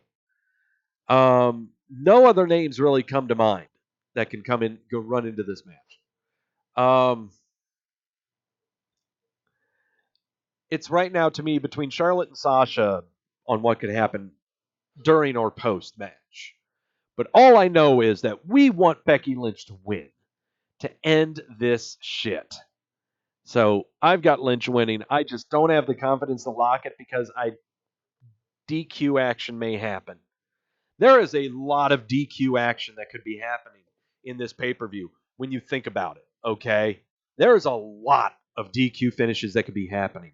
This could be one of the most TV-rific pay-per-views we've ever seen. All right? Just got to brace yourselves for the downfall of Twitter if that happens. But I'll take Lynch to win, I pray. Kofi Kingston versus Dolph Ziggler. A very happy Dolph Ziggler in this picture, even though he's a very angry one. In a steel cage. Who's going to interfere in this match? Well, you're not going to maybe not have Owens or Zayn. No. Big E and Kofi and Xavier Woods aren't going to get involved either. Are we going to end this? Can we end this? I think we can end this. We can end this with Kofi going clean. Effectively. Kofi goes clean. Yes. Kofi retains. That one I've got confidence in. That one I can lock. All right. Alternate locks. Alternate locks going in on this. Lots of involvement can happen in this one. Lots of involvement can happen in this one. Jamel saying Lars Sullivan could get involved? Sure. He wasn't on TV this week. Randy Orton could get involved. He and Kofi Kingston have got some beef. That's a good history lesson. There are so many other names. Throw in any other names you want, that could run in and do something. Or on post pay-per-view going into SmackDown. There are lots of opponents to line up for Kofi Kingston. Lots of them. Lots of them to do one-offs. Okay, nothing to really build a solid program from. So, yeah. I've got to have Kofi going clean on this. I got to see Dolph just going off into the distance or something. Yeah. Yeah, this is just getting... Ugh. Finally. And finally, the main event. Seth Rollins defending the Universal title against Karen Corbin with a special guest referee that has yet to be named. We do not know who this referee is going to be. It could be Mark Laser. We're not sure. We know the people it ain't going to be. It's all the people that got blasted with a steel chair by Seth Rollins. But think a little bit about who it could be. Bork Laser sounds right, but I just don't see it being him. I just don't see it being him. So who else could your special referee be? Someone that Karen Corbin would entrust, because it's his decision. Corbin is the one deciding who the referee is. So it can't be someone that has a positive history of some kind. It's not Triple H. Okay? It's not Triple H. Who else have you got? Who else? From both brands. Who else you got that could be a special guest ref? I honestly don't know. AJ Styles? Maybe. AJ Styles you could do, but I don't know. AJ Styles would never agree to anything that Karen Corbin would ask him to do. Stephanie McMahon. Jamel and Andrew bringing up Stephanie. Huh. Hold on. So if we're injecting Stephanie into this, that brings more of the authority caveat into this, which means we can potentially have Shane McMahon off of Raw, devoting more time to SmackDown. Stephanie being the fixture on Raw, again, Vince is not physically able to do anything in the ring right now. Huh. That don't sound too bad. He could definitely enlist Stephanie. Definitely do that. First off, Seth is retaining. Seth is winning. Seth is retaining. We know that. So first off, before we get too deep into the booking forest, we got to state the obvious. We know Seth Rollins is winning. All right. We know Rollins is winning. We got that. Okay, so put your booking hats back on here. Stephanie is going to be the special guest ref. And lots of shenanigans are going to be involved here. There will be a bump. Actual ref will come down, and that's how we'll get our finish. I kind of like that idea. We can't have Shane getting involved in this. He's got way too much stuff on his palate. Plate, not palate. Plate. There's not too many A's and L's. Yep. I'll take Stephanie being the special guest ref. She'll take the bump. Normal ref comes in, and there you go. Quentin says a special ref will be the last person who we never thought of. Yeah. Gills is already booking for me for SummerSlam. Becky and Rollins versus Steph and Triple H. Gills, you're thinking, my man. You're thinking.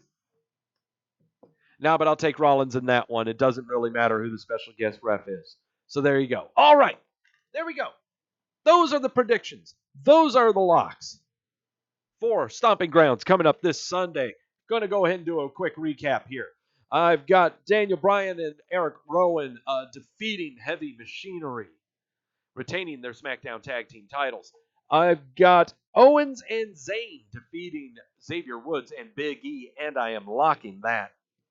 I have Ricochet defeating Samoa Joe, but Samoa Joe retains the United States Championship. I have Drew Gulak becoming your new little critter Cruiserweight Champion, and I am locking that. I have got Drew McIntyre defeating Roman Reigns. I have got Bayley successfully defending her SmackDown Women's title, and I am locking that. I have Becky Lynch successfully defending the Raw Women's Championship, and I am not locking that. I have Kofi Kingston successfully defending the WWE Championship against Dolph Ziggler inside the confines of a steel cage, and I am locking that. And finally, I have Seth Rollins successfully defending the Universal Championship against Baron Corbin, regardless of who the special ref is. No locks on that. I am not confident in all with my picks. This just seems like a DQ-rific pay-per-view. A DQ-rific pay-per-view is what this sounds like. That's what it sounds like to me. Anyway, that's going to do it for Wrestleview Weekly. Thank you all so much for stopping by. Shane just told me that the Revival and Usos have been added. Oh, they're added into every pay-per-view. Whatever. This is going to be a very bizarre pay-per-view. Make sure you tune in Sunday night, where Mike Tedesco and myself will talk about the bizarreness and weirdosity that is the Birkenstock pay-per-view stomping grounds. Also, tune in every Monday night after Raw, right here on this show, on this channel. The Tedescos, Mike and Victoria, talking about the Raws. I'm going to be here next week, hopefully not taking down 4 shots of tequila as I go over the stuffs of the week. Thank you all so much for stopping by. Quentin, Daniel, Andrew, Shane, Jamel, Gills, Grash, I already said Jamel. Everyone else, thank you all so much for stopping by on the show. Take it easy. Stay cool, or if you're in Antarctica, staying warm. I don't know. Have a good weekend, guys. Enjoy the Birkenstock pay-per-view. And as always, know when you're being sold to.